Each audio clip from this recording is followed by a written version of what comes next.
Welcome back, everybody, from the international break. I'm glad to be here with you, and I'm glad to be back to our regular scheduled routines in European soccer. We got a lot going on this week. Snooze, we got a Basque derby going on. There are some big matches in England and Germany, and also some Americans squaring off in Italy. Let's dig in.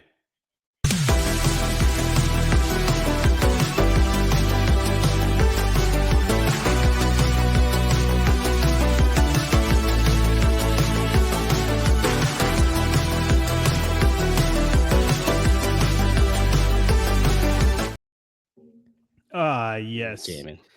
And I am your host, Snooze, here at the No Business Soccer Podcast. Welcome back. We have a full family today. We got Danny P on the ones and twos, J-Fam the Brainiac in the back as well. And of course, we have our soldier who's dying for us from allergies. I was going to say something else, but hi, man, Vic. How are you feeling? I don't say how you feeling. I am stuffy. I'm drooly. I'm nasty. All kinds of stuff. But the show and the drinking must go on. So we are having a good old fashioned today with one of my favorite bourbons to make an old fashioned. Old Granddad 114. We're almost done. And I'll probably be finishing that off too a little bit later. But yeah, you might see me go to the side and sneeze. I will try to mute. I will try to do all that good stuff. So you stay out of it. Do. You could probably already hear it in my voice that it's pretty bad right now. But I'm ready to go. Aren't you supposed to be drinking like hot toddies or something for sickness? Or is that like a myth? I had some tea earlier. I had a hot toddy on the show one time because I had allergies too. Yeah, see, there you go. But that was a lot of work. I didn't want to do that. Fair enough. Well, we got a lot to talk about. We're going through all the leagues, looking ahead to all the big matches coming up in England and Italy, Germany, and Spain. Almost forgot you guys. My bad. We got some big matches all around too. I'm very excited to be back. Maybe I'm very excited because we didn't get it for a whole week, and the absence makes the heart grow fonder, Vic. That's what they say. Mm-hmm. And another side note here, there's no more international breaks until I think I saw like March or something. I don't know. You can correct me if I'm wrong, but that's what I heard. Like, that's awesome. That means we get a full, of course, there's going to be a winter break for, I believe, Spain and Germany. So I don't know if Italy does the same thing, but either way, we're going to go through all the matches that we can. And I appreciate these breaks not happening for a while. It feels like they especially in the beginning of the season, they kind of like stack them on you. It's never fun, but we are past that, my friends. We are ready to rock and roll. But before we take off over to Europe and beyond to the top leagues, let's hit them with a little bit of a Wrexham recap.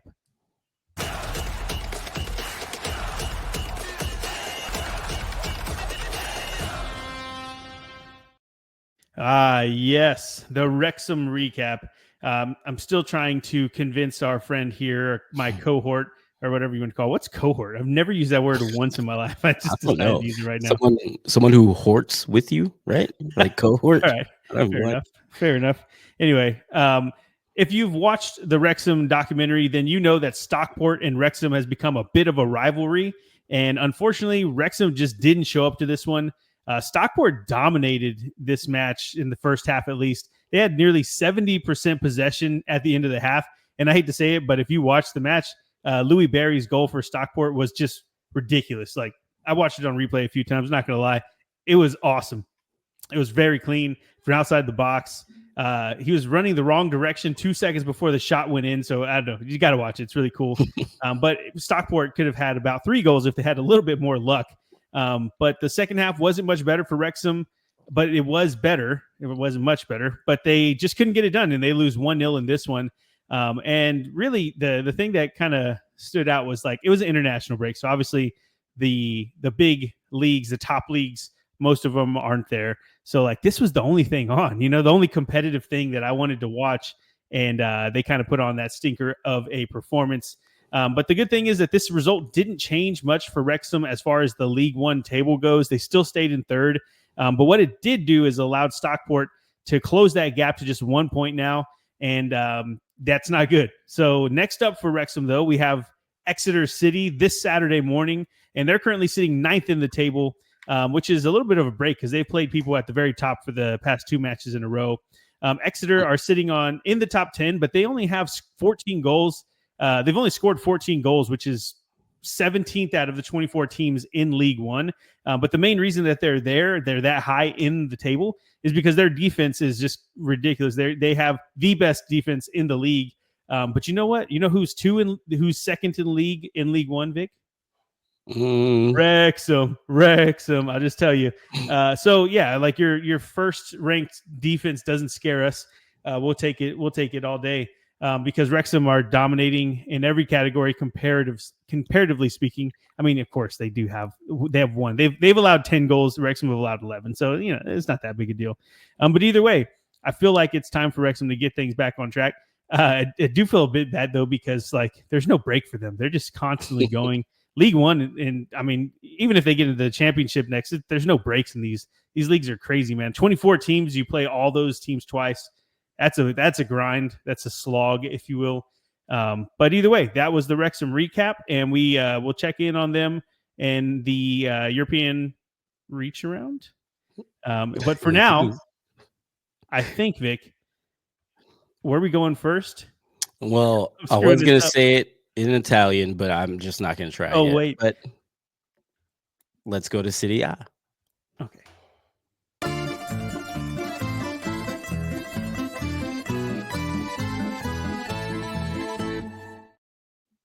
All righty.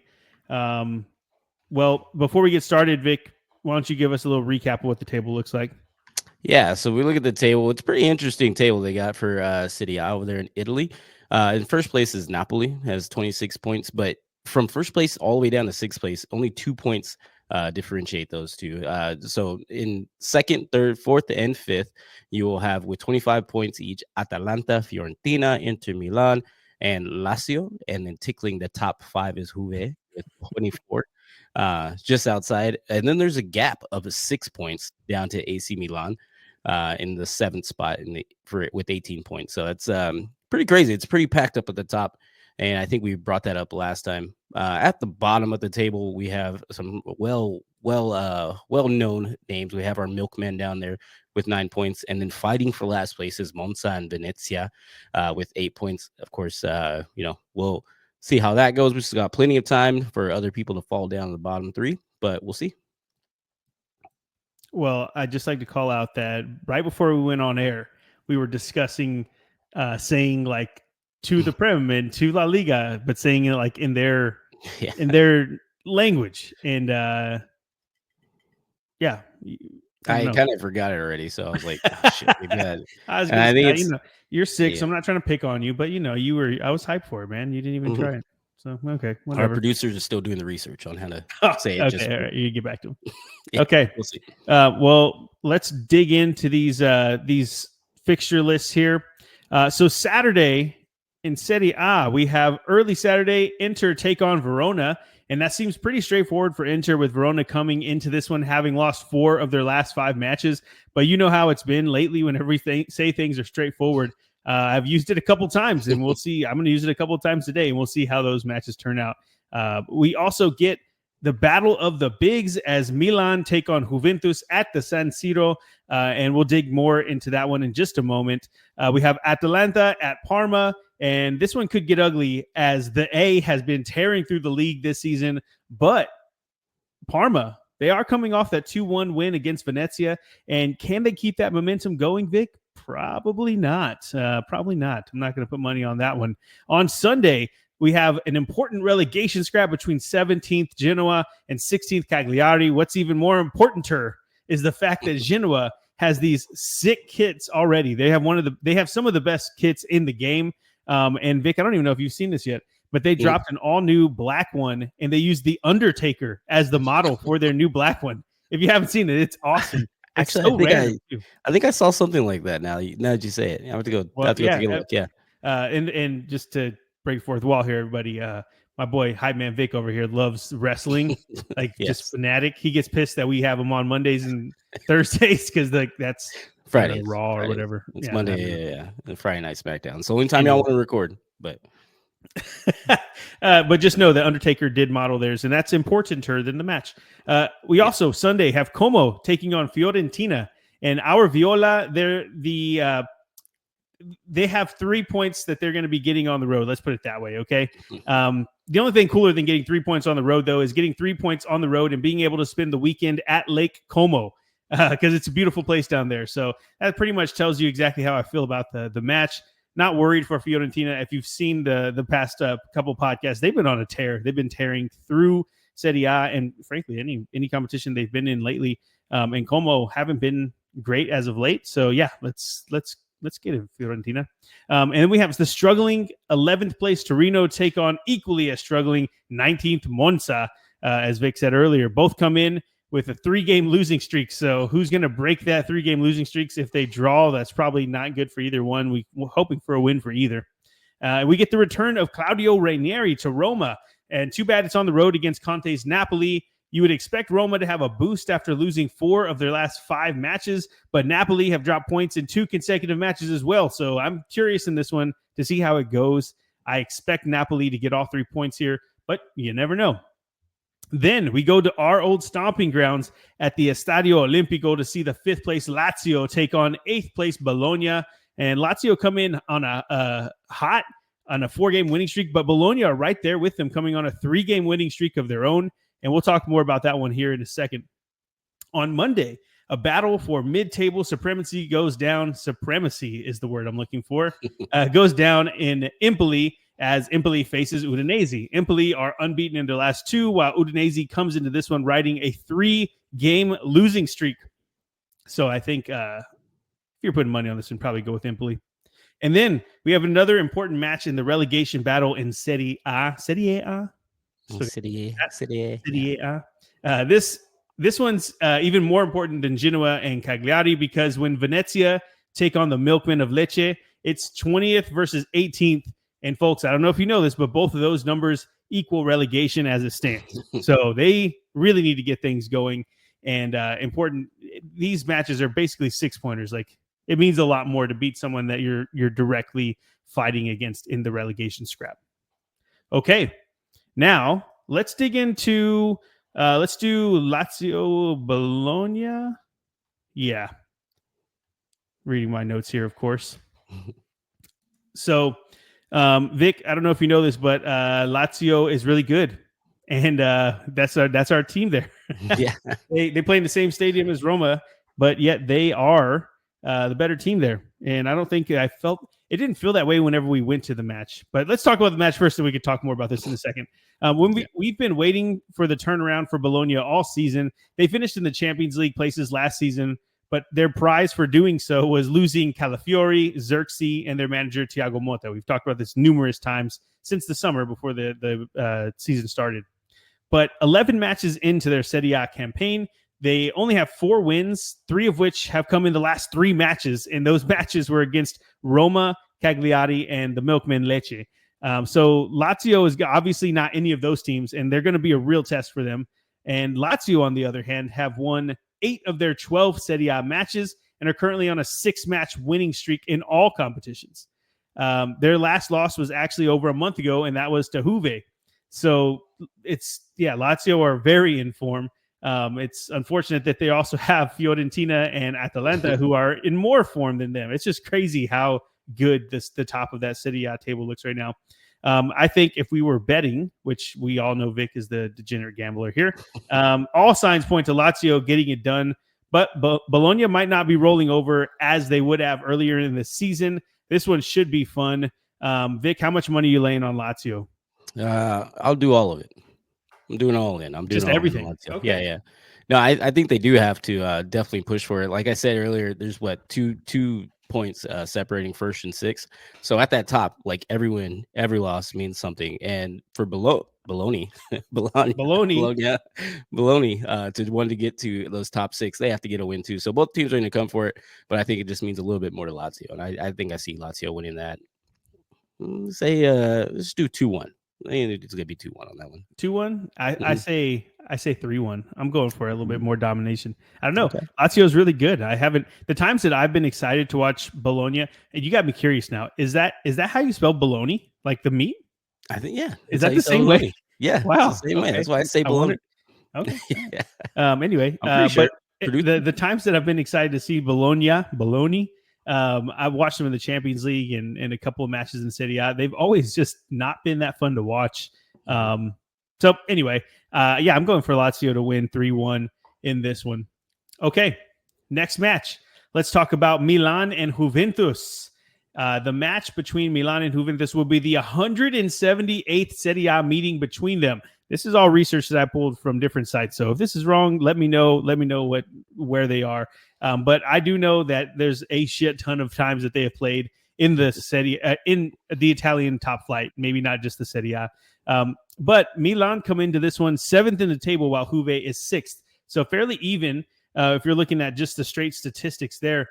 But in the last 4 matches, Milan have won twice, Juve have won once, and then they drew. We also get with Milan Pulisic, Leao, Theo Hernandez. In Juve, we have Vlahovic, Weah, Yildiz, McKinney, Conceição.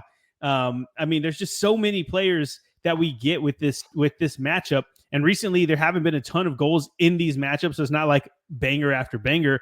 But I think the teams are a little bit different than they've been in the past. The firepower that both teams are coming in with, very exciting. And yeah, I think we will see a lot more goals. I think the least amount of goals, or the most amount of goals we've seen in one of these matches is 3. I think we can get that easily.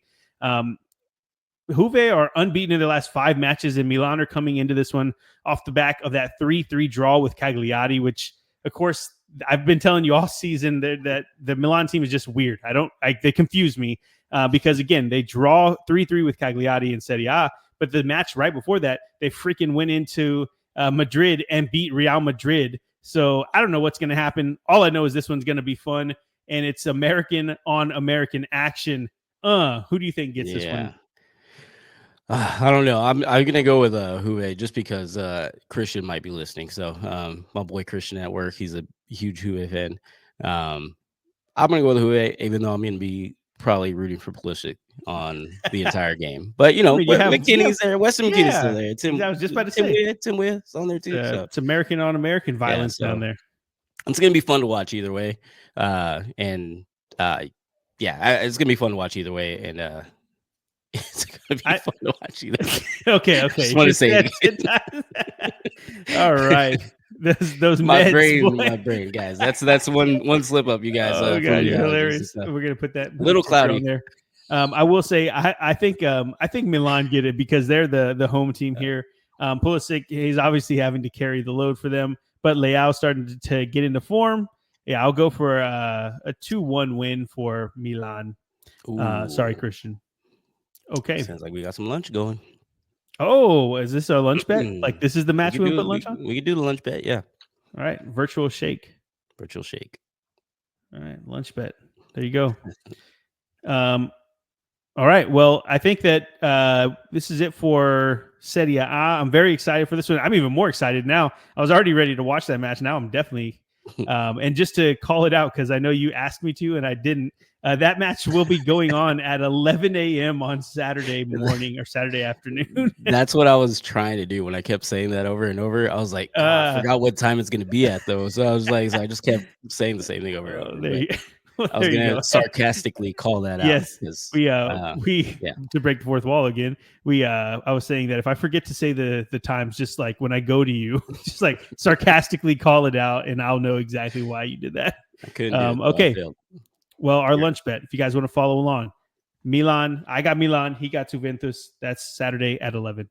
Okay, Vic, I think it's time that we go to Spain. We're going to Spain. Let's go to La Liga.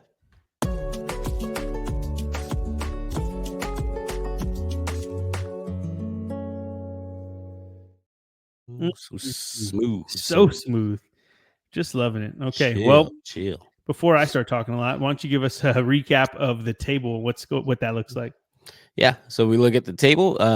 Familiar face up top. Barcelona's up top with 33 points. Got a 2-win lead against Real Madrid because it's 6 points, 3-3. Real Madrid has 27 points. Behind them, Atletico Madrid with 26 points, and Villarreal topping out the top 4, or rounding out the top 4 with 24 points. Osasuna's in the 5th spot with 21 points, and then right behind them is Athletic Bilbao with 20 points. So Yeah, we Sorry, had. It's I'm okay. trying to get all that. Yeah, You can get tripped up on that because we still don't know. Like I told you, I heard everybody calls them like Athletic Club, and then I call them Bilbao, but why? I don't know. So I've always uh, always heard Atletico Bilbao. Like it's just like that's what I'm saying. Atletico Madrid, Atletico Bilbao. So yeah, I always pause a little bit on that one. So in not so cool news, at the bottom of the table, you'll see Espanyol in the 18th spot with 10 points. Real, my Voli Dolis, Real Oh, Valladolid with 9 points, and then Valencia, still having troubles over there. They are 2 games behind. They do have 7 points, but they are holding up the table right now in the 20th spot. So they will have to make those up and hopefully get out of relegation. okay. Well, now let's take a look at the fixtures for match day 14 in La Liga. They've surpassed everyone at this point. Friday, the 22nd, 17th ranked Getafe take on 19th Volidoli Victors Volidoli Valladolid in a match that could have massive implications for the relegation battle come the end of the season. Only 1 point separates them right now. So, yeah, if anyone gets a win, that's a big, big win for them. Saturday, in what will be the first match since the devastating floods, Valencia will face Real Betis. Valencia are bottom of the table or very close to. Are they still bottom? I Yeah, just they're blanked out a second ago. Okay. 7. Yeah. I figured they are. But anyway, they're still bottom of the table. And it won't be easy for them to beat Betis because, Betis are kind of on a tear right now. So either way, I'm sure anything other than the realities that are kind of continuing to go through that area will be fun to see them on the pitch regardless. So Atletico Madrid take on Alaves, in which on paper seems pretty straightforward. Another one, but we shall see because every time I say that, something happens that's crazy. Mid-table, Girona take on 18th Espanyol. Girona look to extend their winning streak to 3, while Espanyol are trying to break their 3-game losing streak. So that one should be good. Girona getting on a bit of a heater. I couldn't do it. I was trying to think of heater in Girona. I'll get better at that one. Close enough. You're good. Yeah, whatever. Mallorca look to stop a losing streak of their own as they take on the informed Las Palmas. Didn't think I'd be saying that this season. This one's going to be interesting. Mallorca gave them their flowers. They just threw them in the trash and then started losing games. And Las Palmas, man, they have been taking some scalps recently. So we shall see. And then Saturday's final match sees the pissed off Barcelona taking on mid-table Celta Vigo. This one should be going in Barcelona's favor, but we've seen a little bit of chaos without Lamine Yamal there, so we shall see. Sunday in the early match in La Liga, we have a banger in 5th-ranked Osasuna look to get back on their winning ways after their 4-0 loss to Real Madrid, which is crazy, as they take on the high-flying 4th Villarreal, who have a 2-game winning streak of their own. So, we shall see who gets this one done. Osasuna disappointed me. I was very excited for that match last match day, and they just crapped the bed. Madrid, of course, do that to a lot of teams, but I thought that Osasuna would look good, and they didn't. So we shall see in this one. Villarreal will dig into this one in a second. Struggling Sevilla look to get back on track against fellow mid-table Rayo Vallecano, a battle of the mid-table teams. Real Madrid take on Leganes, which again on paper seems like a straightforward one. Straightforward stuff doesn't really change that much when you talk about Barcelona and Real Madrid, though. That curse doesn't seem to affect them. But can Leganes continue the good vibes after their massive upset of Sevilla in match day 13? We shall see. This isn't going to be an easy match. And for Leganes to have to go Sevilla and then Real Madrid, that's brutal. But your La Liga headliner is the Basque Derby. Athletic Bilbao take on Real Sociedad, and we'll dig into that one more here in a moment. But before we do that, let's go back to that Osasuna Villarreal match. Boom, look at that beautiful graphic right there. Oh my God. Let's talk about it. So 4th-ranked Villarreal take on the 5th-ranked Osasuna. Going into this weekend, in their last 5 matches, Osasuna has gone 2 wins, 1 draw, 2 losses, with 5 goals for and 6 goals against. They have 6 goals against, but freaking Madrid scored 4 on them. So, it's a little skewed because of that match. And Villarreal has gone 3 wins, 1 draw, 1 loss, with 9 goals for and 5 goals against. Really, in this one, Ayoze Perez, Villarreal's top scorer in La Liga, he picked up an injury while on duty with Spain over this international break. and it looks like he's not going to be fit enough to play in this one. So if you are playing Villarreal without their top scorer, probably a good time to get him. But yeah, it kind of sucks because Ayoze Perez, he's been on a tear. The difference really might come down to the fact that he's not going to be there. And Osasuna's top goal scorer, Ante Budimir, he's going to be fresh. He's going to be ready to go. And he has 5 goals in their last 6 matches. And, we don't usually have that type of scoring at the teams that I like. But, Vic, I'm sure that you like to see that at your clubs with Ante Budimir getting 5 in the last 6. This one really, I'm excited to see if Osasuna can actually come through this time because obviously when you see him at the top of the table, you expect him to do something. Madrid, it's a little bit harder doing something that way, right? Like Madrid's not, Villarreal's not Madrid. So yeah, if I was putting money on it, I don't know which way I'd go. How would you lean in this one? I don't know. This is a close one. I think even if it is skewed a little bit, I'm probably going Villarreal just because Osasuna is the only team in the top 9 that has a negative goal differential. And I don't know if they can keep it up and stay at the top of the table with a negative goal differential, even if it's skewed or whatever like that. But I think I have Villarreal pulling this one out. I'm looking to see where they finished the last few seasons, Osasuna. Although also Osasuna is awesome to say. Osasuna. Yeah. It's awesome. Yeah. Okay. Well, so they were 10th in 21-22, 7th in 22-23, and then 11th in 23-24. So yeah, I mean, it's not like they're not accustomed to being up there at these upper echelons. So this one will be a good litmus test. Ooh, you like that? I like it. I think, I want to go Osasuna, so I'm going to say that Osasuna gets it done, like maybe 1-0, 2-1, something like that. Because my boy Ante Budimir, let's get it. Okay, well, let's move on to the Basque Derby. This one have a lot of data for. I have a lot of things to talk about here. We're going to be talking about, again, the Basque Derby is one of the oldest rivalries in Spanish football. And if you don't know what a derby is, it's basically just a rivalry. Most of the times it's regional. Sometimes it's just teams that hate each other and they're both good in their league. But the first match in this Basque Derby was played in 1909. And since then, they have met 191 times in all competitions. The all-time record stands at Bilbao with 79 wins, Sociedad with 62 wins, and 50 draws. Looking at the last 4 matches, though, the series is split 2-2 with the home team winning in each match. So this one is being played at San Mamés, which is good news for Bilbao.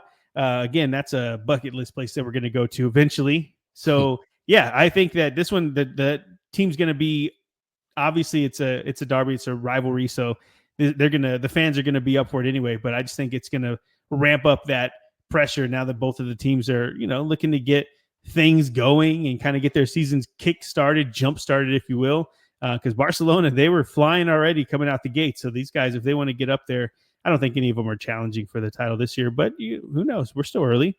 The good news for us is that in the last 4 matches, there were 12 combined goals. So if the trend continues, we could see a really good match this weekend. Going into this one, though, Athletic Bilbao has 19 goals in 13 games, which is 5th in La Liga, while La Real has only given up 10 goals in 13 games. So they're second in La Liga with that. So on one hand, you have a team that's really good at scoring. Another one, you have teams good defensively.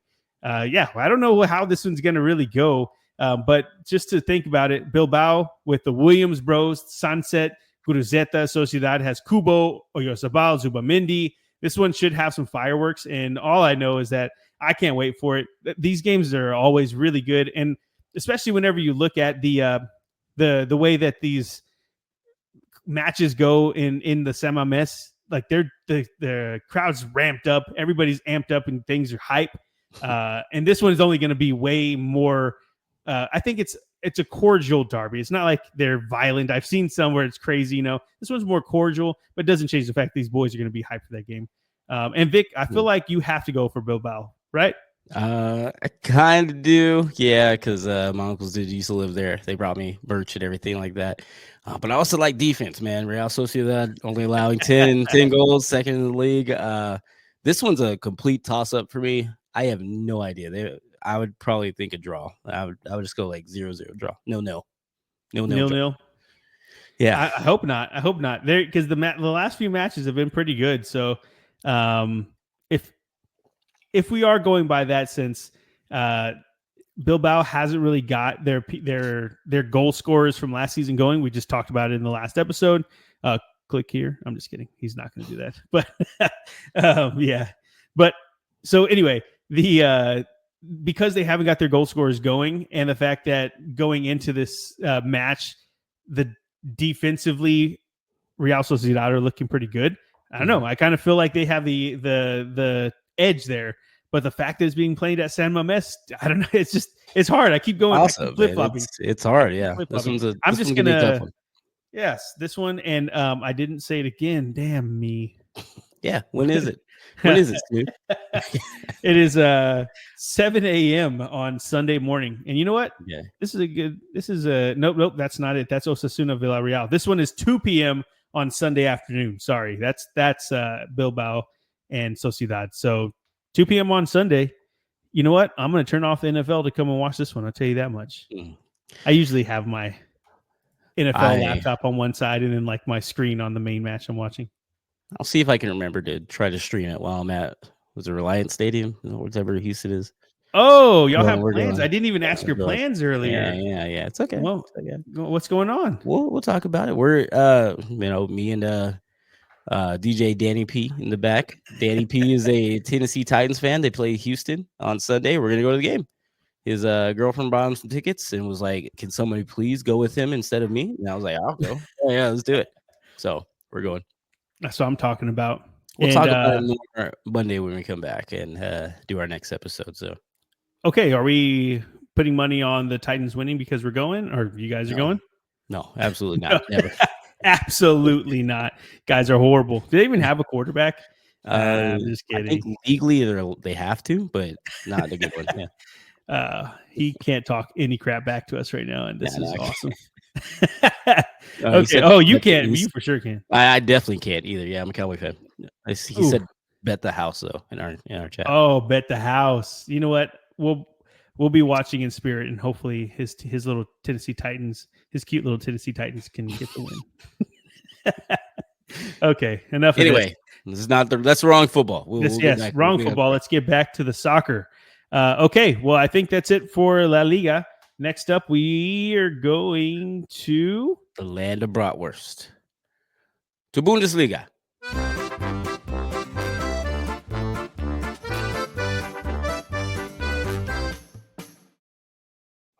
Yes. What'd you say? The land of bratwurst and beer? Yes. Bratwurst, definitely. All right. Too much bratwurst.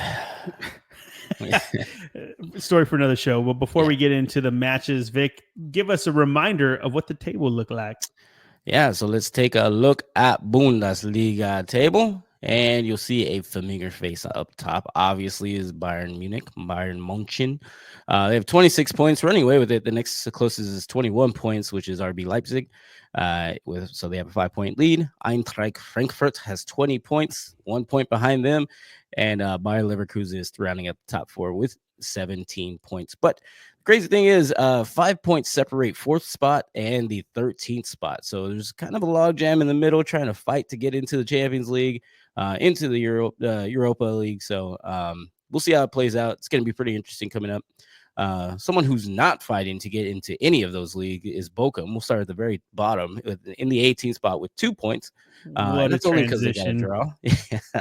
and right above them, making sure they stay in the last spot is Holstein Kiel with 5 points. And St. Pauli has 8 points. They're trying to stay out of relegation. And I think they got a good chance to do it, especially with Bochum playing the way they have been. So. Yeah, after I got to see St. Pauli kind of like a full match against Bayern, nonetheless, I'm all in. These guys, they got heart. They play hard. I like to see that. Nice. Doesn't mean that you're going to stay up because, points is what matters at the end of the day. Doesn't matter what they look like. But Anyway, okay, well, let's jump into this fixture list, get things popping.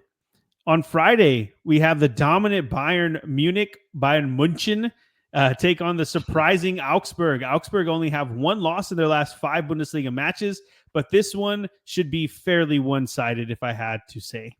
Saturday, we have 5th place Freiburg take on 7th place Dortmund as both teams look to get back to winning ways. We'll dig more into this one in a second. Wolfsburg take on Union Berlin at home, and Union are without a win in their last 3 Bundesliga matches, and we'll hope they can get back on track against Wolfsburg, who are currently sitting 12th in the table. Leverkusen have drawn 3 straight and actually have drawn 4 of the last 5 in the Bundesliga, but they get Heidenheim at the Bay Arena. Double H have lost 4 of the last 5 Bundesliga matches. Seems like Leverkusen will get back to their winning ways here. They're always fun to watch whenever they're winning. Mid-table Stuttgart, kind of a low blow there, will look to get back on track as they take on Bochum, who are dead bottom of the table, as Vic just said. Second in the table, Leipzig go on the road to face Hoffenheim. Leipzig will be looking to break the skid of 2 games without a win against Hoffenheim, a team that just fired their manager and are sitting 15th in the table. Saturday's headliner is down in Frankfurt as third place Eintracht take on Werder Bremen in 8th at home. More on this one in a sec as well. Not so different scenario to Stuttgart versus Bochum. We have mid-table Mainz on the road taking on 7th-ranked Holstein Kiel. On paper, it's a straightforward matchup. We shall see for Mainz, but this is a crazy sport. Crazy things happen. And for the three-peat, we have Borussia Mönchengladbach facing St. Pauli in another mid-table versus bottom-table matchup, which is crazy because in the Bundesliga, we have 9, 10, 11 facing 16, 17, 18 this week. Don't know if that's, I mean, I'm sure that happens all the time. It's just weird whenever I was doing the notes, like, what are the odds that happens? Okay, now let's dig into a couple of matches here. Let's start off with Dortmund and Freiburg. Okay, look at that. God, so beautiful. Way to go, Vic. Appreciate it. And we've discussed Dortmund a lot this season, so I'm not going to dig too much into it. I've already talked about them. But what I will say is that they've been hot and cold all season. And up until recently, Freiburg had been killing it. And we had talked about them being one of the surprise teams of the season. But going into this matchup, for those European places, Freiburg have 2 wins, 2 draws, and 1 loss. And Dortmund have 2 wins and 3 losses. Even though both have had recent struggles in the Bundesliga, they are in very different places as far as where the clubs are standing. Because for the Black Forest boys, what I call Freiburg, you like that one? I like that. That's nice. That's nice. Black Forest boys. It's a bit like they're playing with house money right now because I don't think many people had Julian Schuster taking over and having them in 7th place after they finished 10th under Streich last year. Streich being their longest reigning coach in Freiburg. I think it was in the Bundesliga for a while. But yeah, a new guy coming in. I think he was like 29 years old or something really. He's very young. And he has them in 7th. So whenever your expectations are probably not going to be that high, they're playing with house money, like I was saying. But for Dortmund, the expectations are extremely high. There are already rumblings about Sahin's future with the club after the horrible start to the season. I was just listening to a podcast recently about it. How no one's, his head's not on the chopping block, but Dortmund, they're not a team that sits mid-table, or even 7th where they are. It's like they need to be up challenging for the title. I mean, this team was in the freaking Champions League final last season, for God's sake. So I don't know what's going on, what needs to happen, but that's why even though both teams are kind of fighting for those European places, the bottom echelon of those anyway, Freiburg are the ones that have a better position to play. They can kind of play free because they don't have any expectations. But make no mistake about it, this match is big for both teams in either way, and I can't wait to see it play out. I honestly, the way that things have been going, I don't have a read on who wins this one. I would think that Dortmund would have the upper edge, or would have the upper edge, upper hand or the edge. But I honestly feel like it's not good vibes. I'm going to go with Freiburg. I don't know, man. I think my gut tells me to go with Freiburg, but I don't know. I think Borussia Dortmund just puts on more exciting games. They have 18 goals for and 18 goals against. Freiburg has 13 for and 11 against. So it just seems like there's a few more goals in Borussia Dortmund's games, and I'm gonna go Dortmund just because of that. For that fun activity, I think they get it going. They might get a goal early, and just keep them down. Let's go 3-1 Dortmund. Oh, okay. You going for a big one. All Yeah. right. That's fair. It's always fun to watch games in Dortmund as well. That yellow wall, another place that's on the bucket list. So yeah, I mean, it's always fun whenever that place is rocking when they're winning. So maybe we'll get that. But yeah, I don't know. Have a bad feeling, man. Have a bad feeling. Okay. Now let's move it right along to Werder Bremen and Eintracht Frankfurt. Vic, you want to go ahead and say it again for me? Eintracht Frankfurt. I Yeah. love it. Arguably, whenever Werder Bremen and Eintracht Frankfurt take to pitch Saturday afternoon, the match is bigger for Frankfurt because they are trying to keep pace with Bayern in the title race, which is something that you wouldn't really hear all the time. But for Bremen, they were just relegated in the 2020. That's a lot of 2020 there. But they were just relegated in the 2021 season. That's hard to say because it's like the 2020-2021 season. Anyway, but since that season, they've been back in the Bundesliga in the 22-23 season. They finished 13th, and then they finished 9th last year. So after being relegated, that's 13th and then 9th. They're making progress. They're making a progression up the table every year, and they're showing progression to get close into those European places. And so with the win over Frankfurt, it goes a long way to being like, yeah, we're for real. Because for a team that was just relegated a couple seasons ago to kind of be where they are, it shows that there's probably some things that were going on internally that they got sorted out. But the X factor here is going to be our guy, Marmoush. Marmoush is on fire, whose 11 goals have him joint golden boot leader in the Bundesliga with Harry Kane. But not only that, he's the assist leader in the Bundesliga as well with 7. So dude is just a freaking X factor. He's a weapon all over, up and down the pitch. As a team, only Bayern Munich's 33 goals are better than Frankfurt's 26. And on the flip side of that, Bremen have let in the 3rd most goals in the Bundesliga with 21. The only team that have allowed more goals than Werder Bremen are the 2 teams at the bottom of the table in Bochum and Holstein Kiel. So if Bremen are to continue their amazing progress after being relegated only just a couple seasons ago, they'll need to try and shut down Marmoush and that deadly Eintracht Frankfurt attack. But I don't see it, honestly. I think I'm highlighting this one because I want to make sure that people get their flowers. And Werder Bremen, the way that they have kind of turned things on the past couple seasons is awesome to see. It's amazing. But if there's any way that they're going to beat this team, they're going to have to just, they can't go after Frankfurt and play like toe to toe. You know what I mean? Like They got to sit back a little bit. It's going to be, they need to make it boring, but that's not going to be fun to watch. Yeah, I don't know about that. And the way you talk about Marmoush, man, all the assists, goals reminds me of a prime 2006 Danny P at Crockett High School. That's what it reminds me of, man. That's a hell of a player. But I think I'm gonna go with Eintracht Frankfurt. For one, name is awesome to say, but 2, but Bremen just hasn't been consistent, man. They have last 6 matches was win, loss, win, draw, loss, win. So there's no consistency there. I think they're trying to get out of games with a win whenever they can, but again, no consistency. I can say it over and over again. So I think just Eintracht might just run away with this one. It might be 2-0. I don't know if they're going to do anything like that, but I don't think they'll go crazy on scoring, but they'll definitely keep Bremen down. I think that their defense sucks, and Eintracht is just on fire right now. Mm-hmm. And they have Marmoush, who's the best Egyptian player of all time. So how can you got in trouble last time for saying that? I know, like some commentator. Yeah. He's like, oh, we forgot Mohamed. He's obviously playing everybody. He knows Mo Salah is the best Egyptian player of all time. Who that?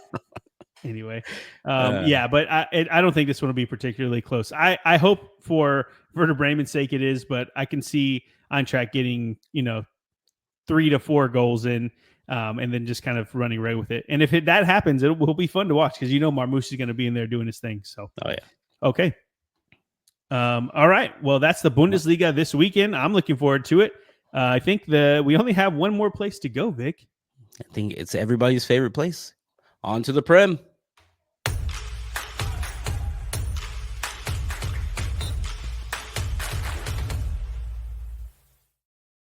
the Ooh, Premier League. the land of fish and chips. Hmm. Oh, there you go. I was trying to think Yeah, of it. Something no, else. it's good. That's all I can think of. Well, give us a recap of the table before we jump into the fixtures. Yeah, I would love to, because at the top, the shining star of the league, Liverpool, are on the number one spot with 28 points, a 5 point lead against Manchester City, who have looked abysmal the past two, God, is it three really weeks. 5 points right now? That's Yeah, insane. 5 point That's leads. crazy. Manchester City has 23 points, Liverpool has 28 points. And then from third all the way down to 13th, there's 4 point difference here. Chelsea, Arsenal, Nottingham Forest, Brighton, Hove Albion all have 19 points in the third, fourth, fifth, and sixth spots, respectively. And then with 18 points, you have Fulham, Newcastle United, and Aston Villa. Aston Villa for me, with 18 points. And then the people with 16 points, you have Tottenham Hotspurs and Brentford. And then with 15 points, Bournemouth and Manchester United. So four points separates third from 13th, which is crazy. One win and you're That's insane. already getting up That's there. So insane. yeah, That just tells you how good the Prem is this season. yeah, very tight Man, race there in the middle. it's like even the person who's winning the league, he's not even like the best team. You know what I mean? Like everybody's just kind of really No, good. So they're far and away the best team. But well, not the best teams. If we look to the bottom, in the 18th spot, Crystal Palace has 7 points. Wolverhampton Wanderers are in the 19th spot with 6 points, and with 4 points is Southampton, not looking too good. They did get a win, so in the last 2 games ago, and that's 3 of their points. The rest have been pretty bad. They've only the rest of the time after 11 games. So yeah, they're not in the best form, and it'd be weird to see them get relegated. They've always played Liverpool pretty well, so it's, I don't know, we'll see. yeah, I have a little bit to say about that. Actually, we'll dig into it for a second. I was listening to a podcast about how the coach for Southampton, like he's very stuck on his way of playing, and so he goes after these teams. He doesn't sit back and like try to soak up pressure, hit on the counter like the smaller teams usually do. He's like, screw it. I'm going to punch you in the mouth, and we're going to go after you and win this one, even for the teams that have way better attacking threats on the other side. And so they're like, yeah, it's cool to watch, but if you're not getting points, that's why I said earlier, I got it from him. He's like, it's cool to watch, but if you don't have points, you don't stay in the Prem. So it's like, what's Yeah, better, your philosophy of how you're playing, or points? And yeah. I kind of feel that pain with Spurs playing right now too. So Well, you say coaches like that, but they have the worst or the least goals for. They have 7 goals for this year. Number 8 is Crystal Palace, but like that's the least amount for any team this year. dang. Okay, so they try to, but they Yeah, don't score. So good idea. yeah. It's a good No, idea. they were saying that too, how like it doesn't matter if the way you play works in the championship because the Prem is way different. Yeah. Anyway, okay. Well, let's dive into the fixtures and get you guys on home so you can watch these games by the time this comes out. Okay, on Saturday, we have Leicester, who are 3 points above the relegation zone, and they get third place Chelsea at home. Chelsea come into this one with just 1 win in their last 5 matches, but Leicester have lost 2 of their last 3 matches. Chelsea should be able to come away with a win in this one.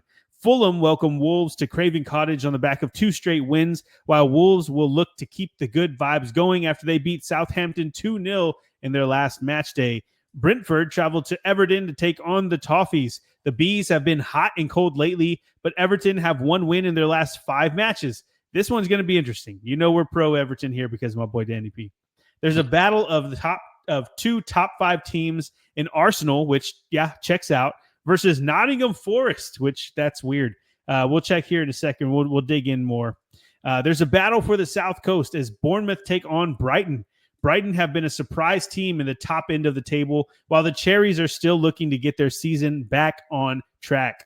Crystal Palace travel to Villa, and this one might be just what the doctor ordered for Villa, as they've only won once in their last 5 Premier League matches. If you want to win outside of being Spurs, Crystal Palace is usually the team you get that win from. Saturday afternoon, we've got a good one as Spurs travel to Manchester to take on City. More on this one in a second.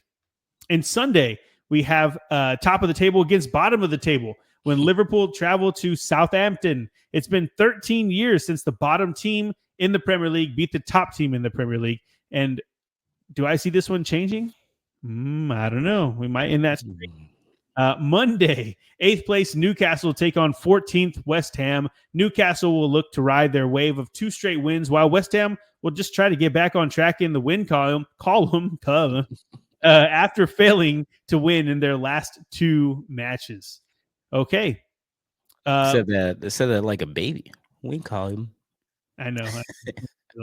Like after a while, I just like need some water, and I feel like I'm drinking this water, and it's like not quenching my thirst. I don't know. I need maybe some alcohol. That's what I need. That's what you Some need. alcohol. You're messing up. I know. Next time. Okay, well, let's dig into Arsenal Forest, a top of the table match that nobody saw coming earlier this season. Of course, we all saw the matches coming. We can see that early, but I'm talking about the fact that it's the match between 2 top teams on the table. Arsenal come into their match against Forest not having won in their last 4 games in the Prem, while Forest looked to bounce back from that defeat to Newcastle in their last time out. The poor run of form for the Gunners comes amidst numerous injuries. It's a bit of a trend in the top flight across Europe, all over at the moment, but they will hope to have Calafiori and Saka back for this match against Forest. For Forest, they'll hope to keep Chris Wood's unbelievable start to the season going. For a team that just about stayed in the Premier League last season, to be 5th after 11 matches is amazing. It's freaking crazy. Didn't see this coming. And it's not like they haven't played anyone yet. Of those 11 matches, 5 of them were against teams in the top half of the table. And in those matches, they had 1 win, 2 draws, 2 losses. So not great, but points is points. Doesn't matter. If you're getting draws off of those teams, that's all that matters. I mean, it's not all that matters, but, it's better to get a draw off the big teams than just kind of soak up those losses. And if they can get a point, even just 1 point off of a struggling Arsenal team, I'd call that a win for Forest. Like that's going into the season, if you're getting a point off of Arsenal, that's pretty good. But in all honesty, I think Arsenal, especially getting Calafiori and Saka back, that's going to be a big boost for them on both ends of the pitch, right? Defensively and attacking. So I can see Arsenal taking this one, even though, you know what? I'm professional. I can see Arsenal taking this one. All right. I'll let you stay professional. I think it's going to be a draw. I'm hoping for a draw. Hope it's you know what? That'd be cool. Like I changed mine to that. I think I changed mine. Yes. No, I also do think this is kind of like a toss-up. Nottingham Forest have been a surprise this year, and they backed it up too all season long. And Arsenal, although they haven't looked the way they had looked in the beginning of the season, I think they still have it in them. But is it right now that they're going to show that? It doesn't look like it. So I do think it's going to be a draw, not just being, a Liverpool fan. I think it's going to be a draw. I would probably be like 1-1, 2-2. I think there's going to be some goal scoring. But we'll see. We'll see. I'm hoping for that'd be awesome. I want to, you know what? I said it already, but I'm changing mine. I want to draw. Arsenal aren't winning this one. Okay. You know what? I agree. They'll draw. I agree. Okay. Now let's dig into City and Spurs. Do we have to? Yes, we do, because this is the one they're choosing to show on an island. City take on Spurs amidst a 4-game losing streak in all competitions, and Spurs are the team that started off that losing streak, which is crazy to think about. They beat City 2-1 in the Carabao Cup in late October, sparking that 4-game losing streak for City. In the 3 matches since that match, Spurs, in the 3 games since Spurs beat City, I guess I should say, they've beaten Aston Villa 4-1 in the Prem, and then they lost to Galatasaray 3-2, and then they lost to Ipswich Town 2-1 the last match day out, giving Ed Sheeran's team their first win this season. Yay for them. It's always an entertaining match when Spurs and City play, though. The matches are just some of my favorite matches that I remember. 5 recent matches, the most 5 recent matches have ended with 2 wins for each team and 1 draw. But something about this one is weird, where both teams are coming in with bad juju. It's never really like that. Usually City are flying and Spurs are kind of up and down, and then we end up nicking a point off them or whatever. But it's kind of crazy because both teams are coming in with bad juju. The only thing that's changing that, though, is I'm not sure if we even talked about it. I don't think we did. Pep signed a 1-year extension that can be extended further for another year. So essentially, he signed a 1-year contract with an option for 2. And during that international break, I guess that's the boost that this team needed, because a lot of players, they were saying that seemed to be a little bit lethargic and maybe there's a lack of motivation. But when your coach is gonna, you feel like your coach is gonna leave, sometimes you start to, you might start to peek over to the side and not be as focused. But this should focus everybody and give them a little bit of a boost. And also because all these freaking injuries that they've had, there's been so many. City, they're expecting to have, which is really cool for this game. Foden is coming back. Doku, Ruben Diaz, Akanji, they're all going to be back for this match, or it's looking like it. And then not to mention Kevin De Bruyne is finally fit enough to start. Well, at least that's what the rumors are. So yeah, they were missing all these players, and all of them should be back for this one. Yeah, I mean, I'm not gonna. Every time we go into a City match, and we being a Spurs fan, every time there's a Spurs City match, I go into it thinking like, oh, we can get a point at least, because I don't know what it is about Spurs, but for some reason, City, they haven't been able to go in and dominate us and beat us. And we've been splitting the games recently, but I mean, it's felt like we've had their number for a while, especially in Manchester. It feels like we usually get at least a point from that game, if not win it outright. But I can't possibly choose Spurs to win it this time around. I'm going to go for a 2-2 draw. That's pretty fair. Yeah, with all the injuries and the key players coming back, it's hard not to pick Manchester City. But I hear you. These teams don't draw. There's 3 draws between these teams all year long out of 22 games for both of these teams. These teams don't draw. I think it's time for them to draw. I think what is Tottenham's been win loss, right? The past 6, and then of course, yeah, you got to remind me. I know. Up and down. And Manchester City has lost the last 2 games. I think they're due for a draw. I think with Manchester City, that losing streak starting with Tottenham, it's going to get in their head a little bit. Tottenham's going to try to capitalize. I do think Manchester City goes up 2-0 first, and then Tottenham scores 2. Oh, please don't. Watch. Please don't. Yeah. You know what? Spurs always give up the first goal, so it feels like that's their MO. So yeah, if you're putting money on it, I would bet that at least it would be 1-0 at very least before we get a goal. But yeah, this it's going to be a fun one. I don't know if I'm watching it with expectations, but I am definitely watching it with just kind of just interested to see how we handle this one, because going into the international break, it was bad juju. There was reports coming out from, bust ups in the Spurs camp, and do the players really believe in Ange Postecoglou, like all kinds of stuff. And you know what changes all that? None of that crap happens when you're winning, right? Like no one's getting mad at each other if you're winning games. So if we can get a win here and then just kind of start stacking them up, let's do it. Because we've proven that we can do it. Let's do it again. Yeah, that's all I'll say. All the best. I'll keep getting my hopes up if I keep talking about it. So I don't want to. So, okay. And that is it for the weekend look ahead. We got a lot of games coming up. And man, I'm excited that there's no more international breaks. We get just straight up club soccer for a long time. This is going to be awesome. Vic, take us home. Yeah, again, thank everybody for putting up with me. See me sounding all stopped up and nasty. Luckily, I didn't sneeze. I did finish my whiskey, so we're good to go there. Please like us on all. We're on all social medias at No Business Soccer Podcast, except on Twitter or X. It's No Biz Soc Pod. You'll see it down there in the bottom. Go follow us, and we will try to follow you guys back. Let us know in the comments if we missed anything. Tell us how you are. Are you excited that we're going back into some club football, or are you missing international break already? Let us know in the comments, and we will talk to y'all soon after the weekend and after the games, and can't wait to talk to y'all. Later.